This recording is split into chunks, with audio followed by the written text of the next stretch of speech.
గత కొద్ది రోజులుగా బెంబేలెత్తిస్తున్న బంగారం ధరలు దీపావళి పండుగ తర్వాత భారీగా తగ్గాయి. వరుస సెషన్లలో భారీగా ధరలు దిగివస్తున్నాయి. 10 గ్రాముల బంగారం 6,000 రూపాయలు తగ్గింది. గత 3 రోజులుగా ధరలు తగ్గుతూనే ఉన్నాయి. అంతకుముందు భారీగా పెరుగుతూ సరికొత్త రికార్డ్ గరిష్టాలను చేరిన గోల్డ్ రేట్లు మళ్లీ దిగొస్తున్నాయి. 10 గ్రాముల 24 క్యారెట్ల పసిడి ధర 1,28,150కు దిగి వచ్చింది.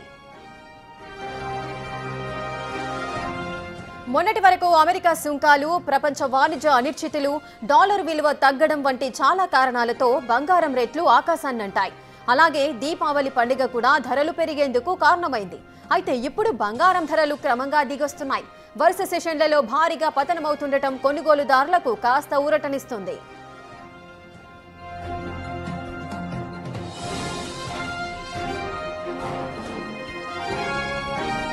అంతర్జాతీయ బులియన్ మార్కెట్లో బంగారం ధరలు పడిపోయాయి. ఇవాళ ఒక్కరోజే స్పాట్ గోల్డ్ రేటు ఔన్స్కు ఏకంగా $240 పడిపోయింది. దీంతో ఔన్స్ గోల్డ్ ధర $4,104కు దిగొచ్చింది. ఒక్క రోజులోనే ఈ స్థాయిలో ధరలు తగ్గడం 2013 తర్వాత ఇప్పుడేనని చెబుతున్నారు గోల్డ్ ఎక్స్పర్ట్స్. ఇక స్పాట్ సిల్వర్ రేటు ఒక్కరోజే 7% పైగా పడిపోయి $48 స్థాయికి దిగి వచ్చింది.